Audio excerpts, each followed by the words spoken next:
Sahabat setia Gowor yang dikasihi Tuhan, Shalom. Hari ini adalah Senin 24 Juni 2024. Kita mengawali pekan ini dengan penuh rasa syukur. Hari ini kita merayakan hari raya kelahiran Yohanes Pembaptis. Selamat ulang tahun nih, ulang tahun Santo Yohanes Pembaptis. Nama Yohanes dalam bahasa Ibrani berakar kata Yohanan yang berarti anugerah dari Allah. Peristiwa kelahirannya sangat-sangat spektakuler hingga orang banyak berkata, akan jadi apa anak ini kelak sebab tangan Tuhan menyertai dia. Peristiwa kelahiran Yohanes yang sangat istimewa itu nanti akan kita sama-sama dengarkan dalam Injil yang akan kita renungkan. Papa mamanya Zakaria dan Bunda Elisabet usianya itu udah lanjut. Bahkan Bunda Elisabet dikatakan mandul. Namun sungguh tiada yang mustahil bagi Allah. Ketika Zakaria mendapat giliran tugas di bait Allah untuk membakar ukupan, malaikat Tuhan datang menyampaikan kabar gembira. Isinya adalah menyampaikan peristiwa kelahiran Yohanes yang akan menjadi pendahulu bagi jalan Tuhan. Namun Zakaria kan ragu karena laki-laki itu kan rasional sekali. Bagaimana mungkin dirinya udah tua dan istrinya dikatakan mandul? Bagaimana mungkin ia akan punya keturunan, ia akan punya anak? Karena rasionalitasnya, karena keraguannya, maka Zakaria akhirnya bisu sampai peristiwa penamaan anaknya. Kisah itu akan sama-sama kita dengar hari ini, yang diambil dari Injil Lukas 1 ayat 57 sampai ayat 66, dilanjutkan ayat 80. Mari kita siapkan hati kita. Haleluya, haleluya, haleluya. Engkau hai anakku akan disebut Nabi Allah yang Maha Tinggi, karena engkau akan berjalan mendahului Tuhan untuk mempersiapkan jalan baginya. Haleluya, haleluya, haleluya. Tuhan bersamamu dan bersama rohmu. Inilah Injil suci yang diambil dari Lukas. Dimuliakanlah Tuhan. Pada waktu itu genaplah bulannya bagi Elisabet untuk bersalin, dan ia melahirkan seorang anak laki-laki. Ketika para tetangga serta sanak saudaranya mendengar bahwa Tuhan telah menunjukkan rahmat-Nya yang begitu besar kepada Elisabet, bersukacitalah mereka bersama-sama dengan dia. Maka datanglah mereka pada hari yang ke-8 untuk menyunatkan anak itu, dan mereka hendak menamai dia Zakaria menurut nama bapaknya. Tetapi Elisabet ibunya berkata, "Jangan, ia harus dinamai Yohanes." Kata mereka kepadanya, "Tidak ada di antara sanak saudaramu yang bernama demikian." Lalu mereka memberi isyarat kepada Zakaria untuk bertanya nama apa yang hendak ia berikan kepada anak itu. Zakaria meminta batu tulis lalu menuliskan kata-kata ini, "Namanya adalah Yohanes." Dan mereka pun heran semuanya. Seketika itu juga terbukalah mulut Zakaria dan terlepaslah lidahnya, lalu ia berkata-kata dan memuji Allah. Maka ketakutanlah semua orang yang tinggal di sekitarnya, dan segala peristiwa itu menjadi buah tutur di seluruh pegunungan Yudea. Semua yang mendengarnya merenungkannya dan berkata, "Menjadi apakah anak ini nanti? Sebab tangan Tuhan menyertai dia." Anak itu bertambah besar dan makin kuat rohnya. Ia kemudian tinggal di padang gurun sampai tiba harinya ia harus menampakkan diri kepada Israel. Demikianlah sabda Tuhan. Terpujilah Kristus.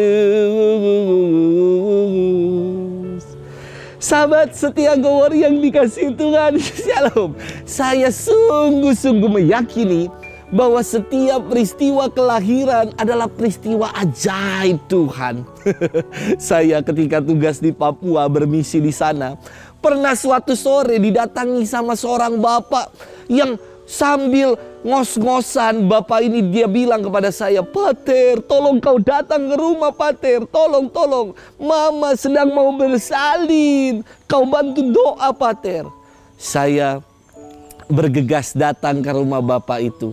Dan sungguh saya menyaksikan peristiwa yang luar biasa yang tidak pernah saya lihat dan saya jumpai.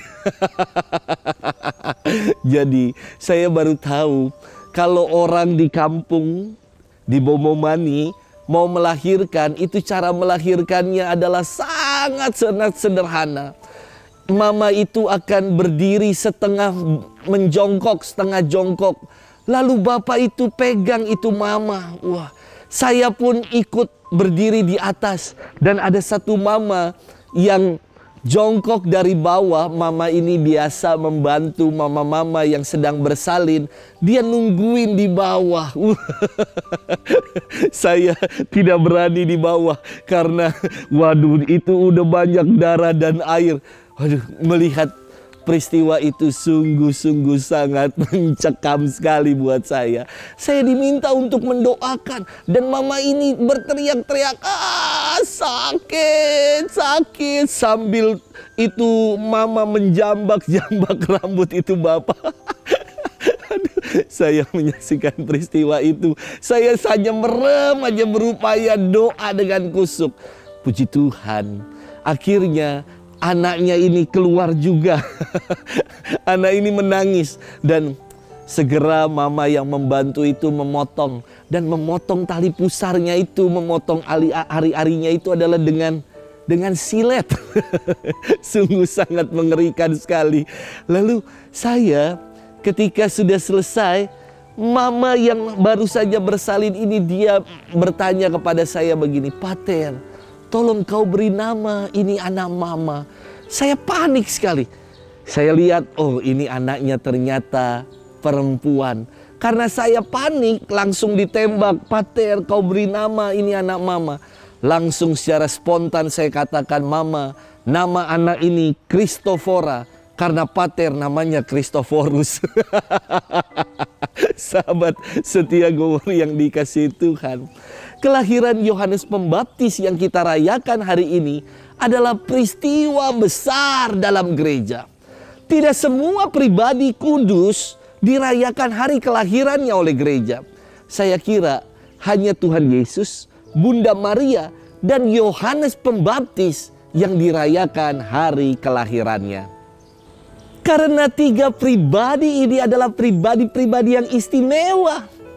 Kelahiran Yohanes Pembaptis sangat spektakuler. Yakni mamanya Bunda Elizabeth dan papanya Zakaria dikatakan usianya udah lanjut. Dan bahkan Bunda Elizabeth disebut sebagai mandul. Namun sungguh tiada yang mustahil bagi Allah. Kemandulan diubah menjadi keberkahan, menjadi kesuburan. Duka cita diubah menjadi kesukaan bagi seluruh dunia. Kelahiran Yohanes menegaskan bahwa pribadi-pribadi dilahirkan dengan maksud Allah. Yakni untuk melakukan apa yang menjadi kehendak Allah. Setiap dari kita dilahirkan dengan tujuan untuk menunaikan apa yang menjadi kehendak Tuhan dalam hidup ini.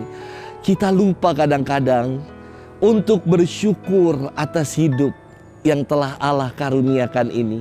Lebih mudah bagi kita untuk bersungut-sungut dan mengeluh atas hidup. Di balik segala perjuangan hidup yang kita upayakan, jangan lupa penyertaan Tuhan selalu beserta kita. Sahabat setia Gowor yang dikasihi Tuhan, saya ingin mengajak kita semua untuk merenungkan hal ini. Betapa luar biasanya peristiwa kelahiran kita. Seperti peristiwa kelahiran yang saya saksikan di tanah Papua. Betapa luar biasa kasih Tuhan itu. Semua dari kita ketika kita terlahir di dunia ini, Allah nggak pernah main-main. Allah punya rencana yang luar biasa, rencana yang indah untuk kita. Sebagaimana kelahiran Yohanes yang kita rayakan hari ini, Allah punya rencana terhadap dirinya, yakni untuk menjadi pembuka, untuk menjadi yang mempersiapkan datangnya Tuhan, datangnya Sang Mesias. Demikian juga dengan hidup kita. Allah gak pernah main-main untuk hidup kita. Tiap-tiap kita diciptakan, tiap-tiap kita boleh lahir di dunia ini dengan maksud dan tujuan dari Tuhan. Maka mari kita temukan apa sih yang menjadi maksud dan tujuan hidup kita. Semoga kita menemukannya hingga akhirnya tiada henti kita bersyukur atas karya baik Tuhan dalam hidup. Selamat bermenung dan Tuhan memberkati kita selalu. Dalam nama Bapa dan Putra dan Roh Kudus. Amin.